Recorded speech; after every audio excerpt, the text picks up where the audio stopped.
Caribou, welcome to Wisdom Exchange TV, Ignite Excellence Foundation initiative in support of Africa Business Women Connected Summit, taking place in Ethiopia in 2013.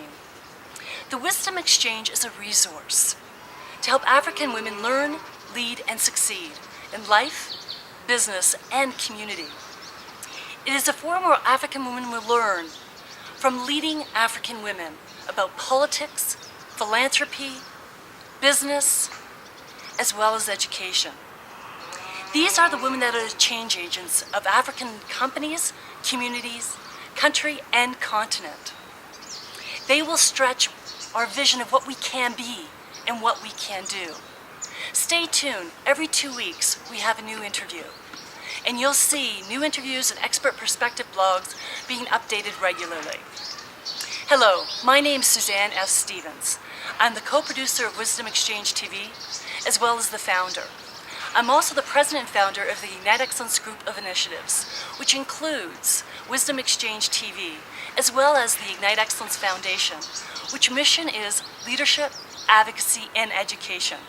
Our goal is to inspire, invest, and develop women leaders in emerging countries. As an inspirational speaker, a business, leadership, and trainer, we get the opportunity to work with women like the woman we're about to interview today. Leaders that really change the continent of Africa. It is my pleasure to be here today in Nairobi, Kenya, at none other than Kenyan Women Holdings in their garden, a very beautiful garden at that. And we are here with Dr. Jennifer Riria, the Group CEO of Kenya Women Holdings.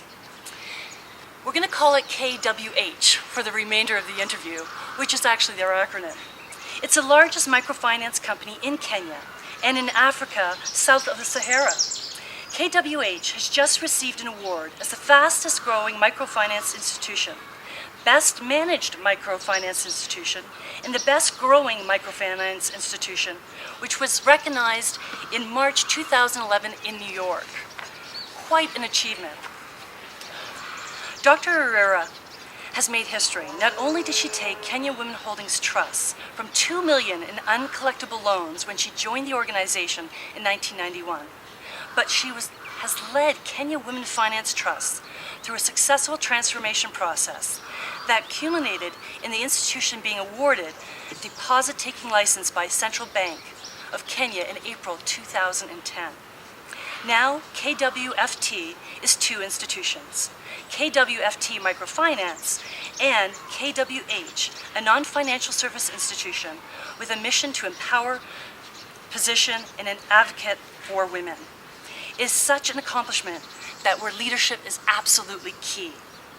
Dr. Riria sits on various boards and has received numerous awards for her work in microfinance sector.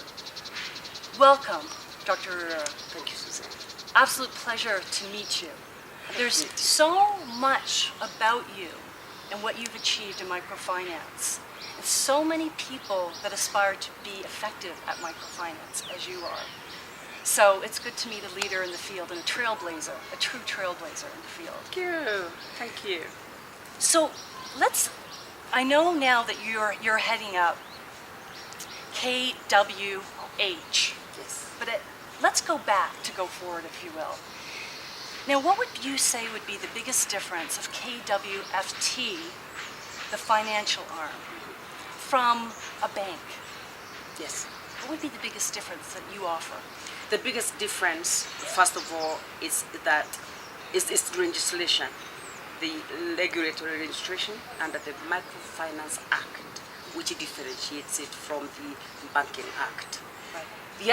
The other very big difference is the target group that we work with. We work with low-income women, whether regulated or not. Low-income women and their families. That's not what banks do. The other big difference is the type of products that we provide. We provide products that add value to a woman's life and to a woman's family. It is not just products for the financial gain, but products that make a difference, empower, position and advocate for women. You'll find products like water tanks, because it addresses the core need of women to fetch water. We'll have products like solar that addresses issues of health, removing kerosene from the tables where families are working, where children are carrying homework. We are addressing issues related to food security with the products like the greenhouse, so that a woman has food supply to the family. If she has a surplus, she can sell. So that's what makes Kenya women different. Is it fair to also say that banks, you need to have land Yes. to offset the loans? What do you ask for from these women? Yeah. You are talking about security Collateral, for loan yeah. collateral. Yeah. We mostly use social collateral. People don't believe this, but it works. Social collateral means Suzanne convinces the lender that if Jennifer doesn't pay, you will pay the loan for me. That is the social collateral. The social collateral is also important in the development of the business, because if I come to your business, I know you, we know each other. If I find you're not doing well with your business, I'll give you some advice. You copy me, I copy you. That is the social collateral. It's so critical for the small loans that we give, because women must support each other. So with those small loans, is it a group of women that keep each other accountable as well as the finances that you provide, or how's that infrastructure work in regards to getting a loan? The majority of Kenyan women borrowers who are really low-income women living deep into rural areas are used to, women in Africa always formed groups for support services, for supporting each other during funerals, during weddings, during when a woman has given birth. Other women came around to support her. They still do in the villages. We use that principle and introduce lending using the group lending. So Kenya Women Finance Trust lending, 90% of it is 95% is group lending, where women in groups of 15, 20, or 30 get together. They save together, and that savings is security for the loans. Now the savings is so small, it's less than 10% of the loan that they buy. So it is this social collateral that I was just talking about that binds them together to be able to repay. It is them backing up each other that makes sure that you repay your loan, because you don't want to let me down. I'm your sister, Yes. I'm your friend, you can't let me down. So that's one. But then we have a small percentage of women who have grown businesses. They are growing. They began with $200. Over 16 years, over 16 repeat loan cycles. They have now borrowing $3,000, $5,000, and their businesses have grown. And those are allowed to borrow, not allowed. They find it more timely for them, and they find it more efficient for them to borrow individual loans. So we have both group lending and individual lending. And you stay with those individuals. Is there Yes. at any point that you would say your business is becoming too big that we no longer can loan to you because your target audience is more the microfinance, or do you stay with them Never. regardless? They remain with us. Wonderful. We believe that the institution should grow with the clients. The clients need change on daily basis. And therefore, if that change means more money, change to provide more money. If that change means education, change to provide more education. That is why when I broke the institution into one, to take pure financial services, and you can't call them pure, in a way, basically financial services, and the holding, Kenya Women Holding, to continue with empowering, positioning, and advocating for women. It was the recognition that the clients have grown to the level that I'm now advocating. Money is not enough. A woman is not just about money.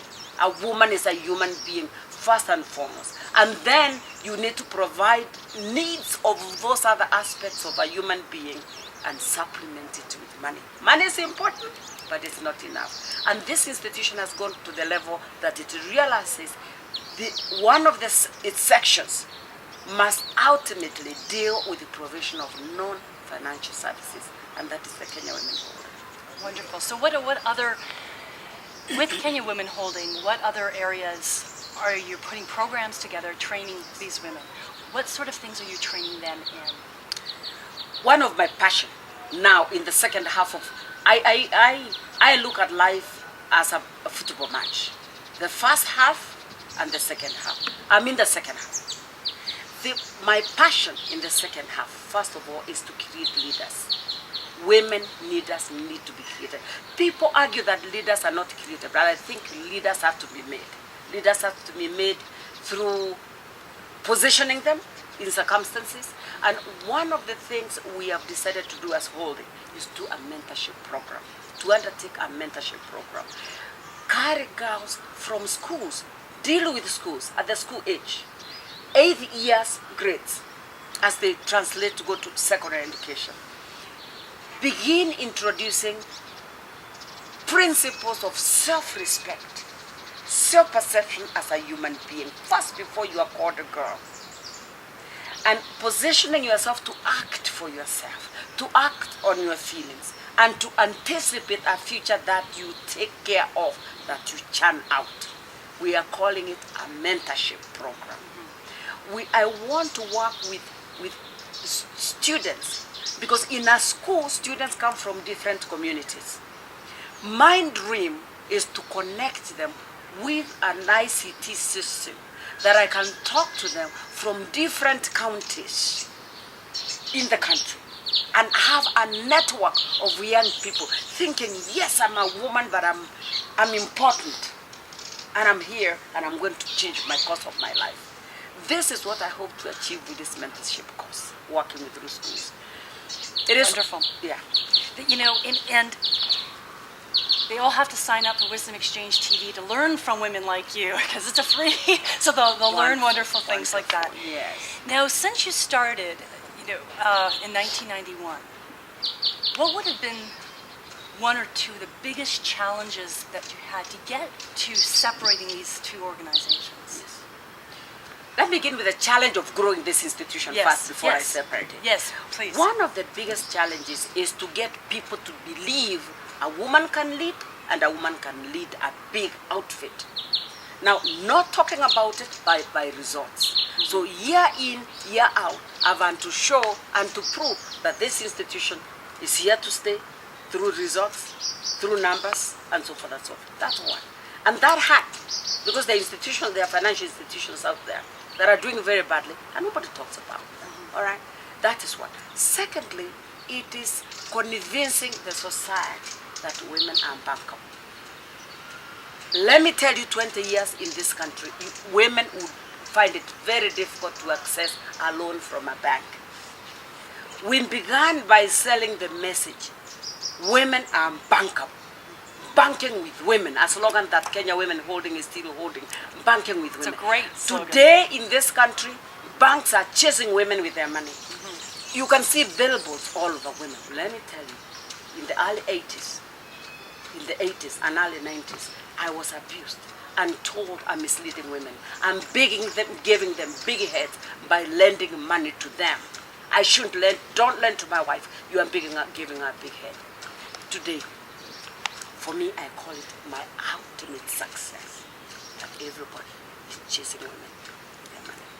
And you do see those billboards everywhere. Everywhere. So during that time, how did you persevere when people are constantly giving you blocks of why don't give women big heads, it'll never work? How did you persevere? What did you dig into to sustain yourself? Let me tell you, sometimes I didn't think I'll make it. First of all, I trust in God.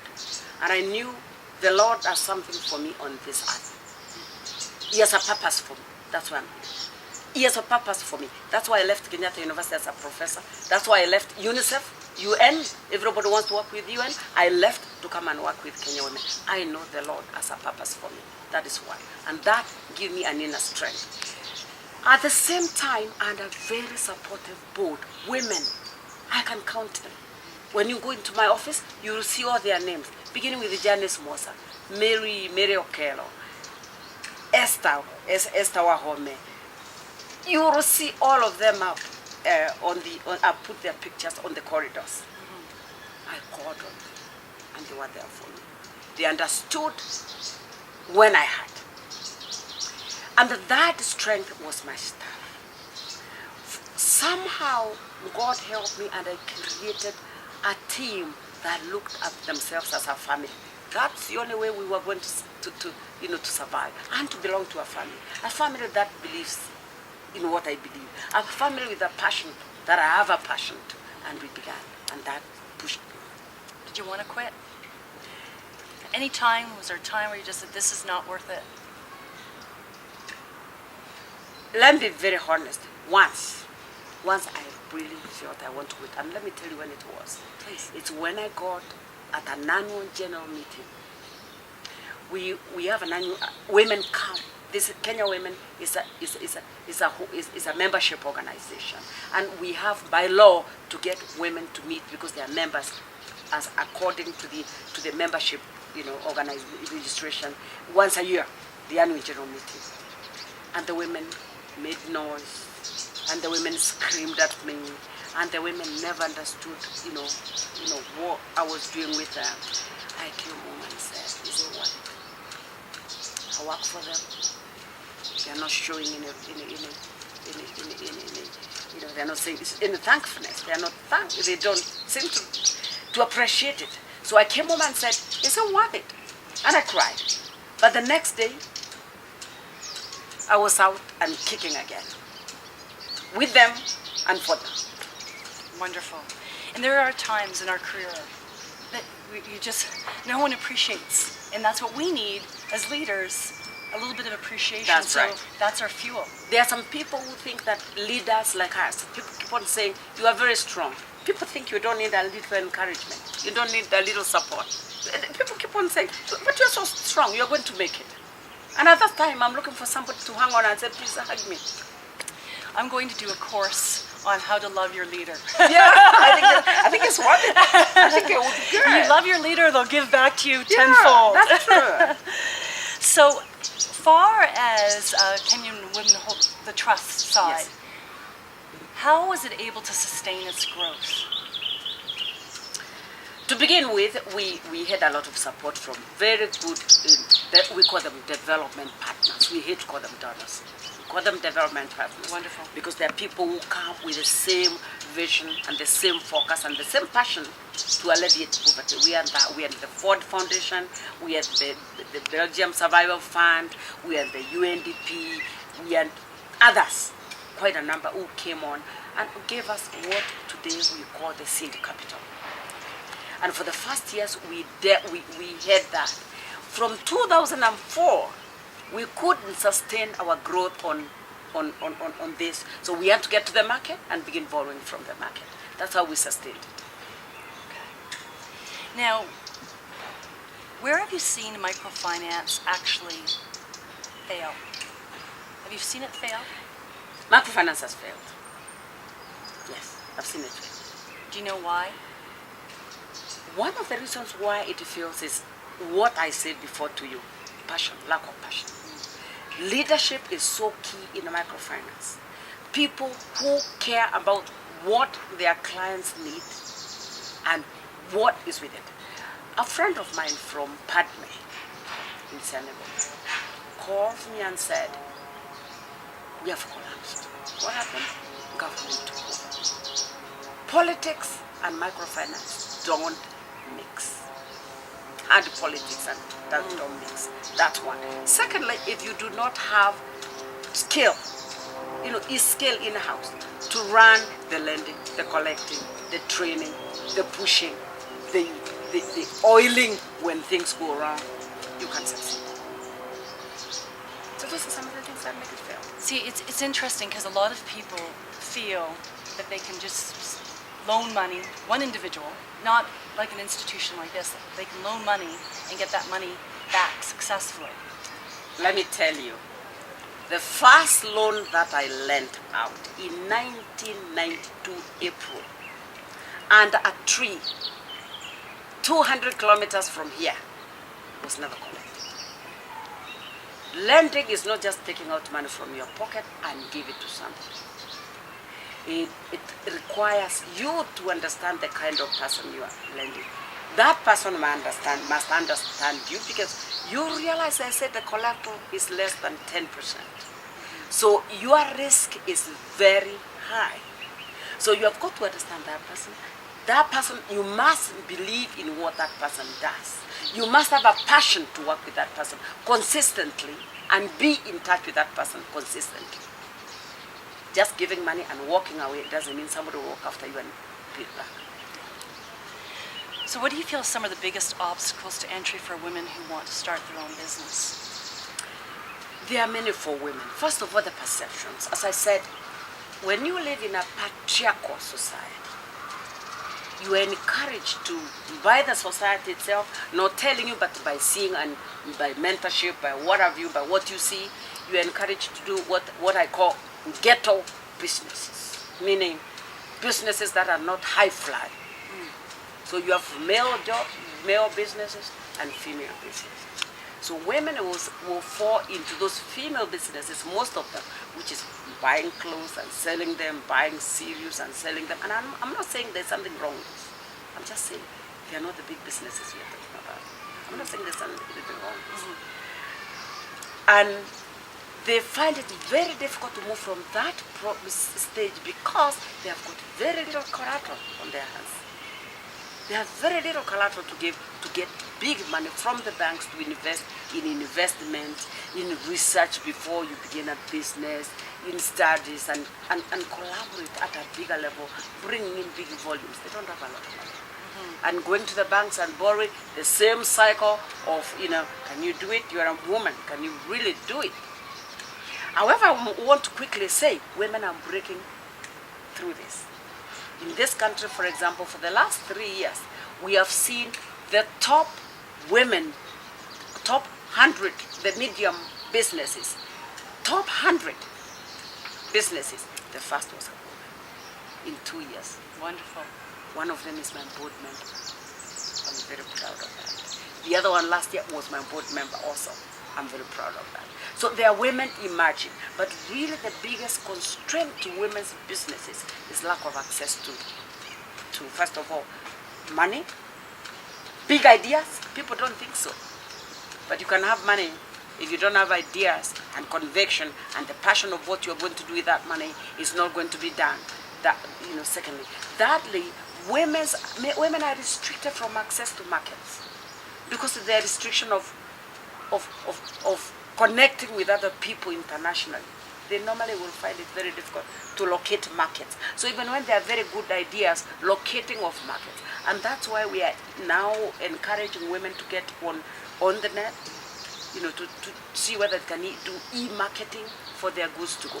And the fourth thing is the skill to produce quality that is required and in an international market. As I said, these things are changing in Kenya today, but basically around the world, this is what women suffer from. Now, these are all the problems. Where are the possibilities? So what's being, or what could be, from your opinion, what could address, be it the skill, the market, having the big ideas, the financing, that is definitely created momentum. But that big ideas, do you think, are women not brought up, nurtured to think beyond immediate needs? Or what's stopping some of them from thinking?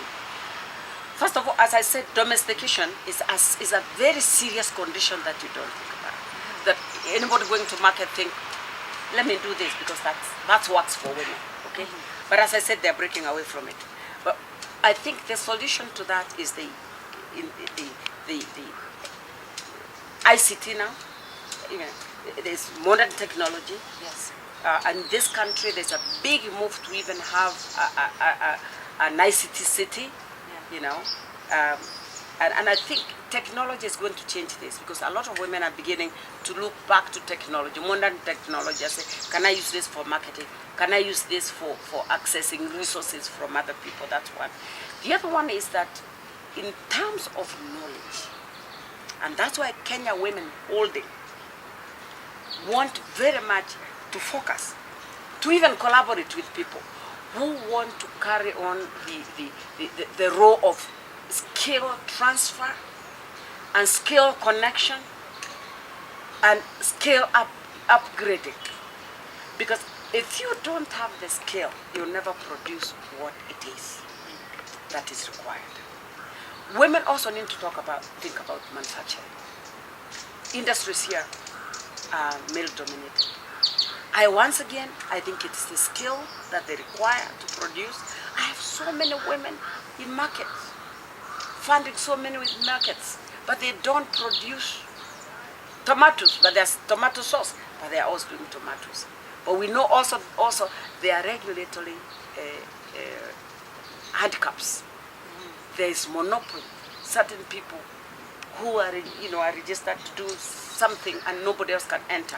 So they are also limited in legal terms sometimes.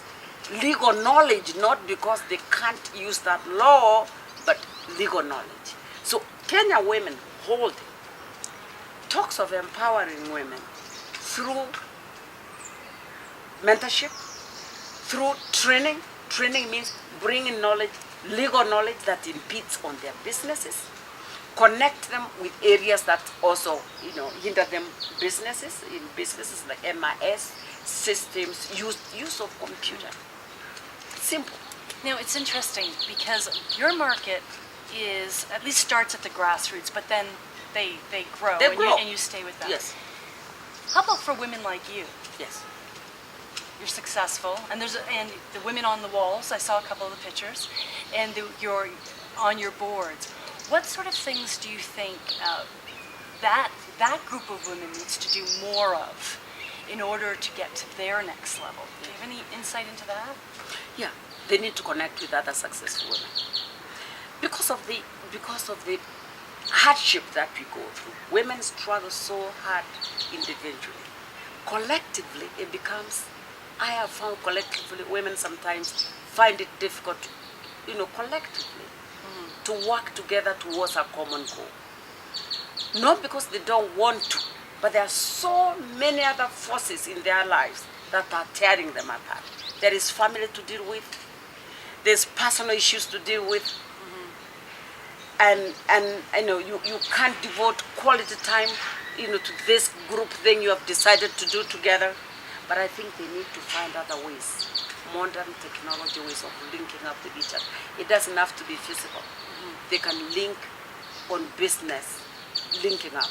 So for me, I'm keeping on going back to modern technology because I think that is what will link me and Suzanne. And we do business online on daily basis. We have been talking about blog. Yeah. Yes.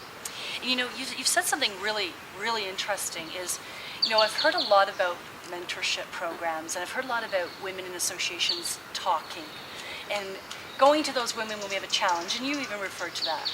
But what I haven't heard a lot of is collectively working together and taking our resources and doing something bigger than ourselves. That's right. And that is something that I don't think women like yourself in the upper echelons of business are being successful. They may be fighting, to your point, all their circumstances, their family, their kids, all these things, but not looking at each other and saying, you're more than a voice, you're a resource. Yeah. I think you're right. And women need to more than ever now, to begin listening to each other and building on each other's capacities. We are discouraged. In some of the cultures, women are discouraged from getting together with cliches like women never can work together. Those are cliches. I call them cliches because it's not true. Women more than ever in Kenya now are getting into what we call chamas. Chamas are, at my level, chamas are where women are getting together and investing collectively together. So it's breaking out. It's not mature yet, but it's breaking out. Yeah, which is wonderful. Yeah.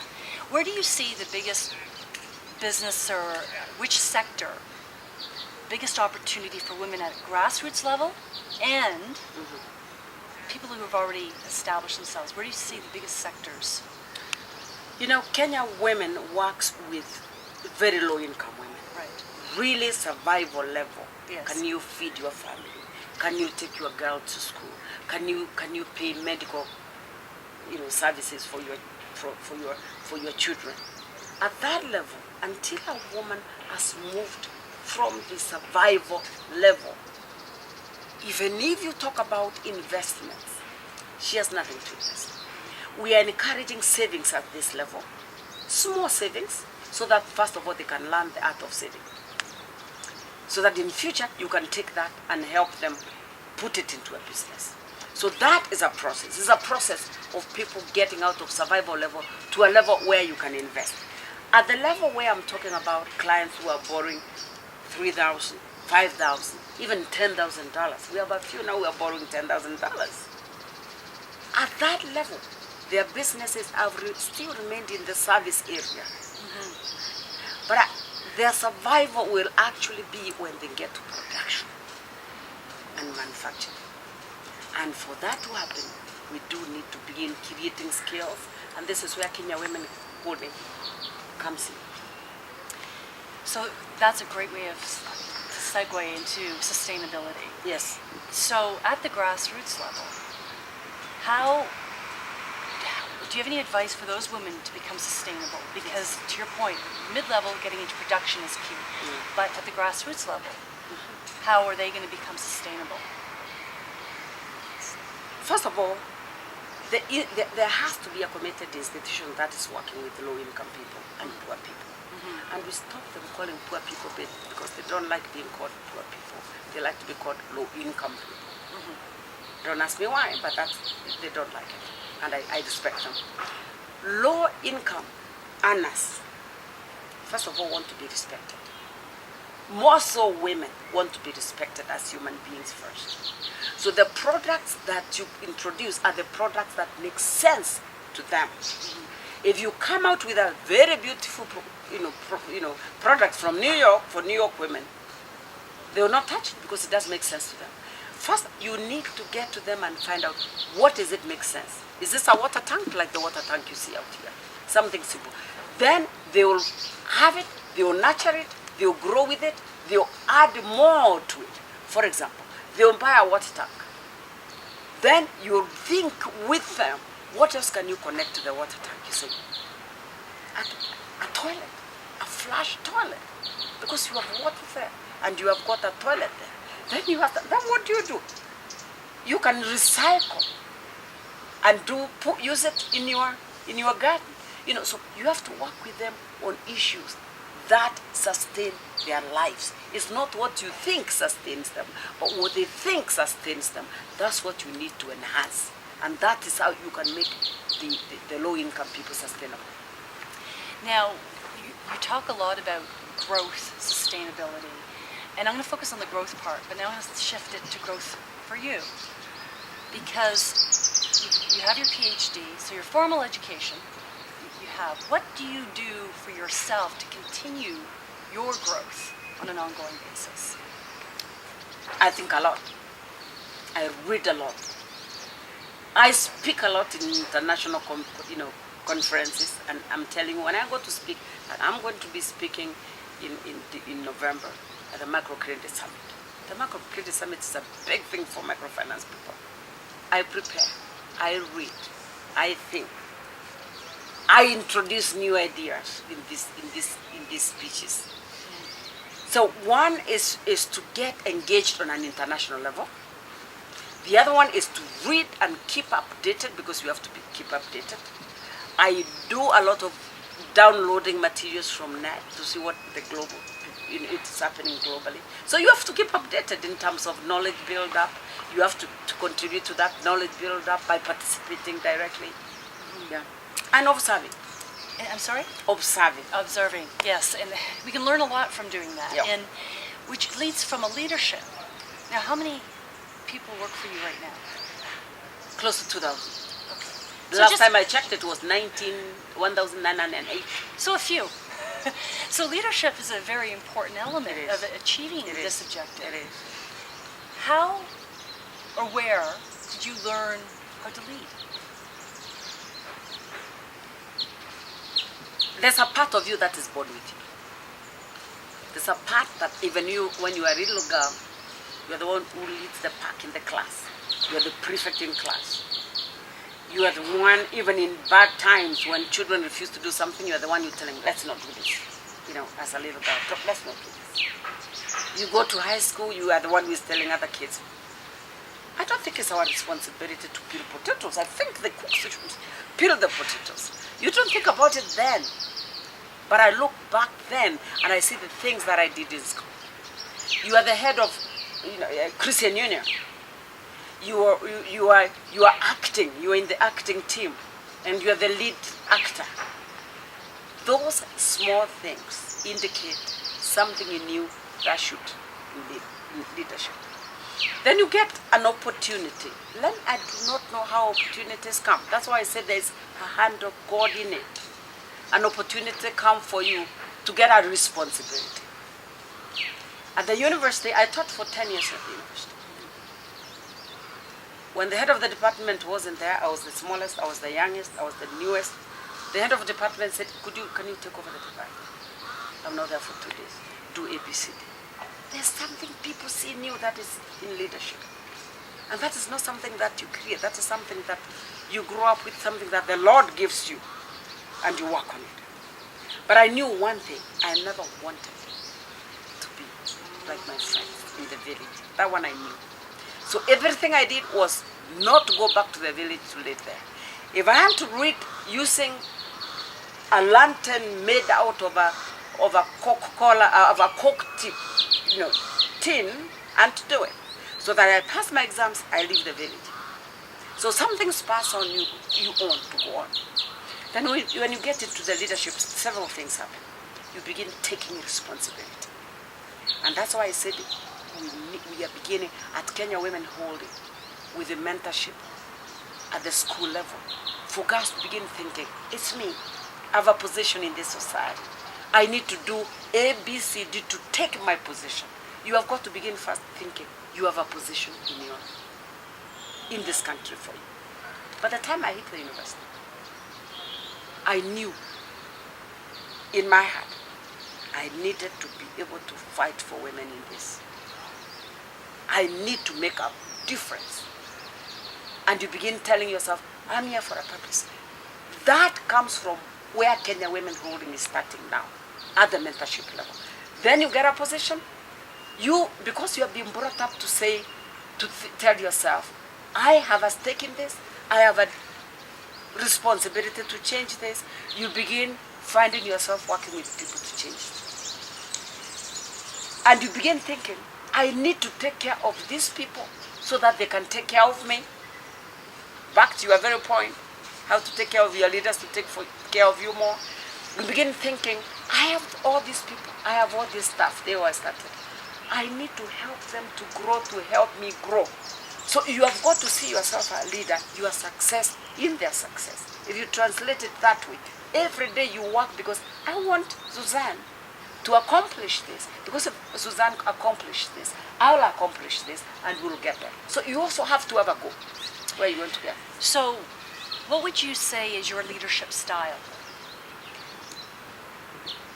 I began my leadership style, really where I got an opportunity to completely lead is when I took over Kenya Women. Mm-hmm. My first decision is I want to treat this. There were very few then. Mm-hmm. There were 5 then. Yeah. I decided I will love them and I will hug them.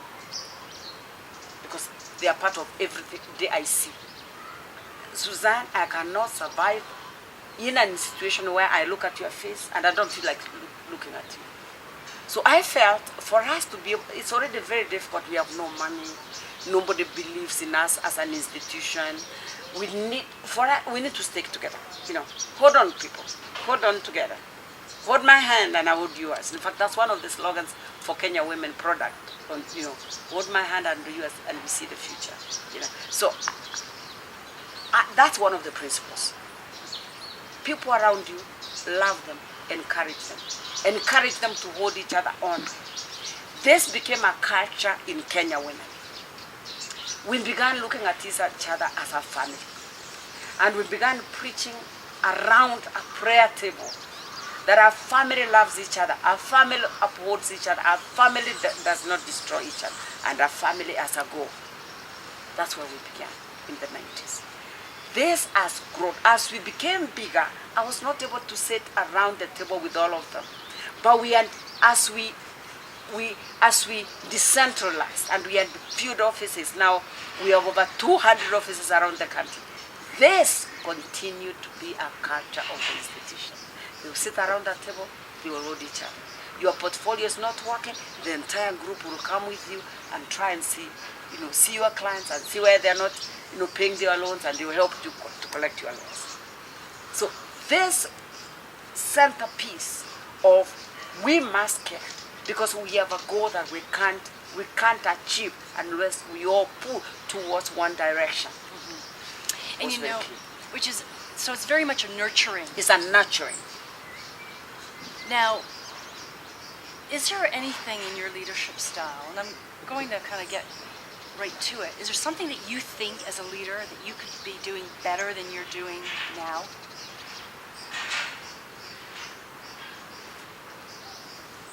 Where until I broke the two institutions, I felt good about everything that I led. Now, I think I need to grow a trust that my baby will go on. All right? My baby will go on even without me. I told you this is a very difficult transition period when your children walk out of home. That's how it was like me. I know they will do well, and I pray for them, and you are wishing them well. But you wish you were there. I want to lay off more.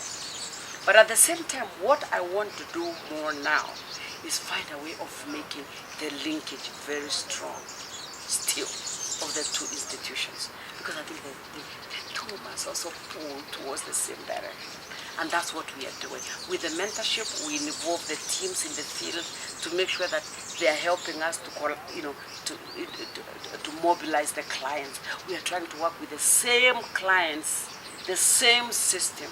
So I need to perfect better how this big network we can work with to position, to advocate, and to make sure that women are empowered. So to achieve that objective, what will you do? Will you seek out assistance somewhere to help you be effective at doing this, or? At the moment, the biggest challenge that I have is the resources.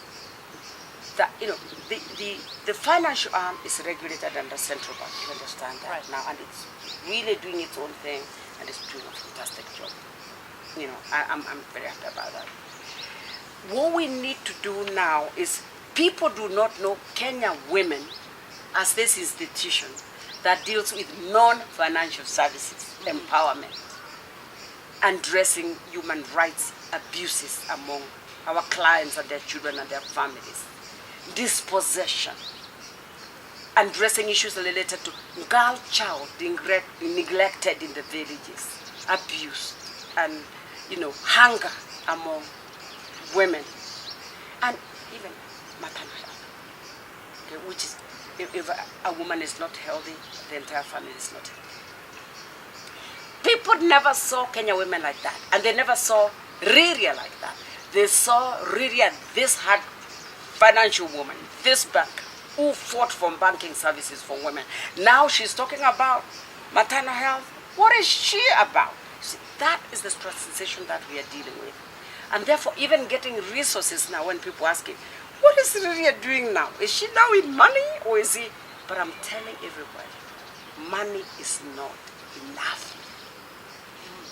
We need to do these other things that Kenya Women Holding is doing: maternal health, mentorship, leadership creation, school, education, skill training. Those are the real empowerment issues for women. Now, do you take any of those things, particularly the leadership, and apply that to your team? To keep your team learning and educated? Yes, we do that. In fact, we have them attend leadership courses. Leadership courses where they're being offered. We send them for training locally, they go for conferences. That is what we do. But now I'm thinking, the leadership I'm talking about is not only among staff. I'm talking about young women leaders. Yes. Kenya Women Holding need to have something specific in place. Now we are coming to elections, for example, 2012. Where will the young women be? They have already given up. Say, we have no money. Only people who have got a lot of money get into politics. We need to give to do. We need to begin giving them leadership courses that tell them, get out there. Money will be found somewhere. Make people, first of all, believe in you as you. So you've had a lot of success, and it seems like a lot of your initiatives have worked out. And this one is still, there's some challenges, because anytime you break off from an organization and have a different vision, there's always marketing challenges. Yes. But have you ever implemented an initiative that just did not work? Yes. Can you tell us about that and what you did to rectify that? It was the same. I woke up one morning and with Women's World Banking. Have you heard of Women's World Banking? I'm the chair of Women's World Banking at the moment. And with Nancy Barry, my sister, Nancy Barry, the president of Women's World Banking then, we decided, we conceptualized that the way we would help women grow businesses, link them up together, link them up, so that the women who are coming up with businesses can link up with successful women, and we called it enterprise learning and networks. It was actually linkages. And I was so passionate about it, and got some women who are in different sectors of business, and got others who wanted to get into those businesses, and said, get together with your sisters, show them how you do this, and let them learn from you. It never worked. I was very sad. It never worked, because the women who are bigger businesses felt I'm creating competition for them. But my thinking was not that. My thinking was, you are successful, you are in the market, you have got market. This small one doesn't have market. Teach them the skill to produce for you. You can do big distribution. This small person, if it's, for example, making cakes, just to give an example, she will make cakes for you, but you will train her to make better cakes. She will have a market in you, and you, since you have a bigger market, you are helping them to come up in the work. Well, what's just food for thought is that could also be why, going back to our earlier conversation, why women talk to each other but don't collaborate enough. But what is this that makes them feel so disempowered that, this picture I'm painting, can you see it? Because I can see it very clearly. You now, where you are, for example, Suzanne, you are out there, you are an international person. Some of them beginning here in Kenya can be mentored by you to do what you are doing, and see how you link it to fit into a big picture. This is I still want to do that. I still want to do that. It's interesting. I think there's a huge opportunity that you're talking about here, and just a little anecdote. Where I belong to the Canadian Association of Professional Speakers as well as the International Association. I didn't join it originally because I couldn't understand why I would want to mingle with all my competitors. Yes. After 5 years of being part of that association, I understand and I see the benefit of how I'm an expert here. We may speak for a living. Yes. I'm an expert here, you're an expert here, I'm an expert here. My client can call me. I can't help you, but I know someone who can. So they keep calling me for other resources. This, what you're tapping into, is a huge opportunity. But think of a different dimension of this. Where I'm saying, Suzanne is right there. She's beginning a small baking with one tin. Jennifer is here, I have a bakery. Yes, yes. Train me so that I can have 2 tins, and instead of you wasting time baking, I can do the baking and give it to you. You save on that and you sell it to your customers. Right. But you give me the skill for me to be able to produce to your level. This is the other dimension. And I'm adding to what you're saying, but this is the other dimension that I'm thinking of with the women that I work with. But that is construed as competition. And I think we need some, what I'm calling now, financial education for people to realize I actually can save. by transferring skill to somebody to do the hard work for me, and I begin doing the distribution. I don't know whether I'm dreaming, but that, I want to introduce you to somebody because I think there is someone that I think could help with that. It's a beautiful vision. Now, with that, I'm going to call this our edginess segment. And with all these visions you have and all these accomplishments you've achieved, somewhere along the way, you must have done something that made you uncomfortable. And you have to continue doing that one thing that makes you uncomfortable to be the woman and the leader that you are. What have you done that's made you uncomfortable, pushed your comfort zone? One of the things that I hate and sends me to bed sleeping is firing my staff. As much as I told you I love them, if they don't toe the line in terms of what we agreed the targets should be, they go. And the day I fire one, I'm a very miserable one. But I have got to do it every day. It comes over and over and over again. And you are challenged to. You say you love me, and you fired me. They have come to my office and asked me. And I said, yes, darling, I love you. But we agreed you do certain things. I'll do certain things. I'll make sure your salary is there. But you have to meet the targets. You didn't, you go.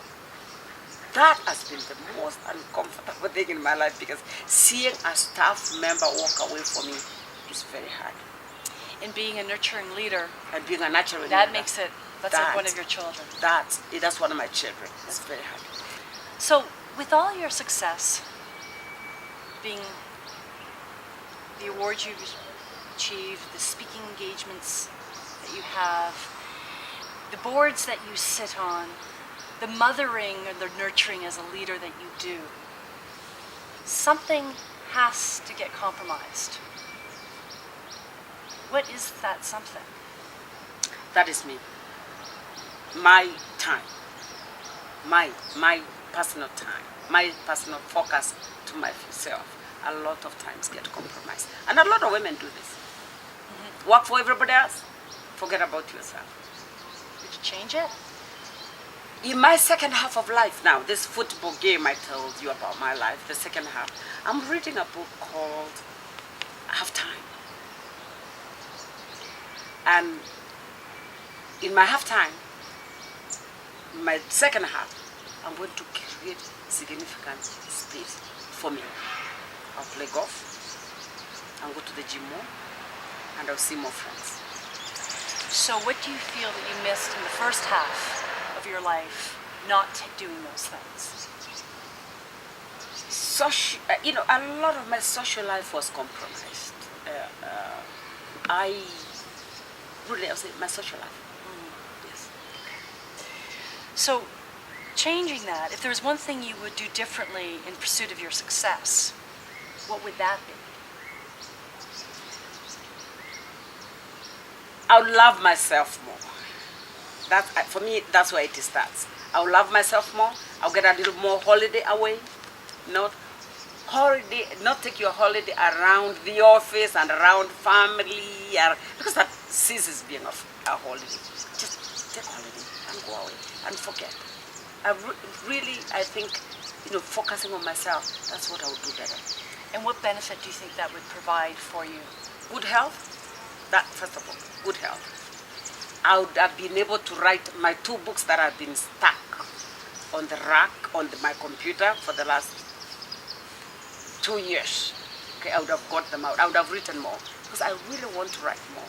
I want to write. I want to document all the experiences on microfinance, my own personal experiences. I want to do that now. And I must create time to do that. And I want to do it in this second half. So in that second half, so what is next for you? Next for me, create a leadership youth movement for girls. I really hope I can get young people connecting from more corners. It looks like an utopian thing, but if I can pick a phone call, if I can get on my computer and send an email, an address to all the young people, 15, 16 years old, with a specific message of position yourself, be yourself. You know, keep on pushing, never give up. That kind of message for me would be wonderful. And that's what I hope to do. So, given the chance, what would you love to do that you haven't done yet? And this could be outside of your career. It could be in it, or the world is your oyster. Given a chance, Yes. I want to lead this country, be the president. I'd vote for you. I'm not Kenyan, but I would vote for you. Now, I understand that you have 3 daughters, and your youngest one is It's 23. 23. So, And I have 3 grandchildren. 3. You look fantastic for a grandmother. I am a grandmother. Wonderful. So, your 23-year-old, let's pretend she's 10 years old today. In 2011, she's 10 years old. What advice would you give her today based on what you know now? I will tell her, first of all, to make sure that she goes to school and achieves. Because without education today, in Kenya, I think globally, it's useless. Attain an education. But at the same time, get a skill that answers her vision. She needs to visualize what she wants to be. 10 years is very difficult for a 5-year-old girl, but 20 years from then, what she wants to be, and make sure that she positions herself every year to move towards that goal. And what do you wish someone told you when you were 10 years old? I wish somebody told me, you are great, you are fantastic, you are talented, go get it. So just in wrapping up, two sort of final questions. One is about leadership lessons. And what could be maybe 2, 3, 4 leadership lessons that you can impart for African women? First of all, African women need to believe in themselves, first and foremost. Then they need to begin getting their girls and the boys. This time, I want to bring in, and I've never begun focusing on boys. I'm beginning to focus on boys now. Because I really see the disempowerment that is happening in boys, and I think it is not acceptable that men, we should have a generation of disempowered men. I don't want to see that. I think I've advocated for men, for women. I think a weak man and a strong man, the match doesn't work. Mothers have a responsibility to tell their sons, you are also important, but you need to respect the girls as well. That you just are a human being like anyone else. And biological difference makes no difference. I think mothers need to begin making that very clear. Because in the past, we were told, your brother is better than you. You know, I'll take your brother to school. If there is fees, you stay. And it was said to us. I understand there are mothers who are still saying that to their daughters. They have to understand that what they tell their boys and their girls creates the men and women who are running the world today. So that's as a mother, and partly as a leader as well. As a leader? As a leader, one of them is believe in yourself. Believe in yourself, make sure you are mentoring people to take over. You will never be there forever. Mentorship is very critical. You must make sure that as you get on, the other people taking on. It's not easy. It's very easily said than done. Because many times people say, where shall we get another Jennifer? I tell them, don't look for a Jennifer. Just look for somebody who has got a vision to do something important. Jennifer was not born two. She was only born one. But you can get some people with similar skills, similar, maybe not the same level of passion, but some passion to do what needs to be done. So mentorship is very important. You have to begin creating other people to take over. Women must do that. I see the kind of charisma in women that are in Africa today is going to wear out. That's why I really think this leadership thing that women, Kenya women is thinking about, and Women's World Banking also is now advocating it and has begun implementing a woman leadership course. It's so critical. we need to begin creating leaders who will take over from us. If I don't do it consciously, it will never happen. And you know, interesting enough, we call that their leadership legacy. Yes, And creating leadership legacies becomes Yes. extremely important. very important. So lastly, what would be your words of wisdom to African women or women in general? In Africa, women do need to unite. The entire Africa. Women need to unite, need to support each other and begin putting women into leadership positions. And unless women who are now mature enough to get into the leadership positions take over, we are going to lose an opportunity. This is an opportunity when new constitutions have been put in place that empower women. Women should take on. And people will come back to me and say, Jennifer, you say that, but you don't want to get into politics. I don't think leadership is only in politics. I want to make that very clear to women of Africa. Leadership is not only seen in political terms. Shouldn't be seen. Because in fact, I was saying, for me, that politicians are not leaders.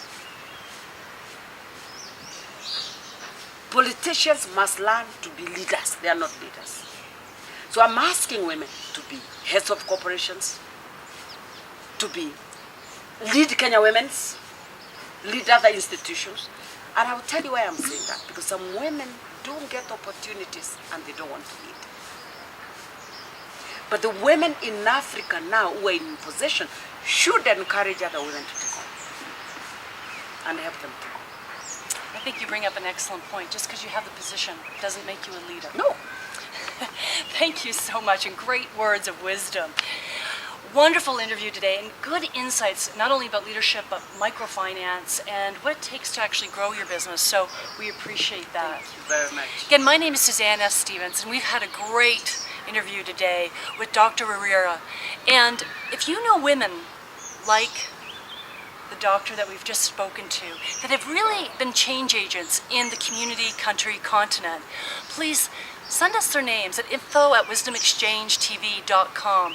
And my co-producer, which happens to also be my husband, Michael Ginrick, we will contact these people, research them, and see if they would be people that really can inspire us to be better than we were the day before. So I thank you for that. Watch every 2 weeks.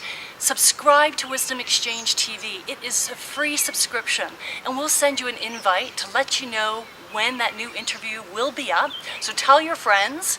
As I say, it is a free subscription, and we want to expose women with this intelligence and insight into not only industry, but into Africa and into Kenya and their communities, to women like you. So thank you for sharing your time with us today. And I want to leave you with my words of wisdom. Personality doesn't mean you're a leader. You choose to be a leader. And I think the doctor said it really well today, is that sometimes we're born with it, but a lot of it we can learn. So remember, if you want to lead, look to mentors, talk to them, ask them questions. The women of Africa are very generous. They'll help you get to where you want to go. Thank you for joining us.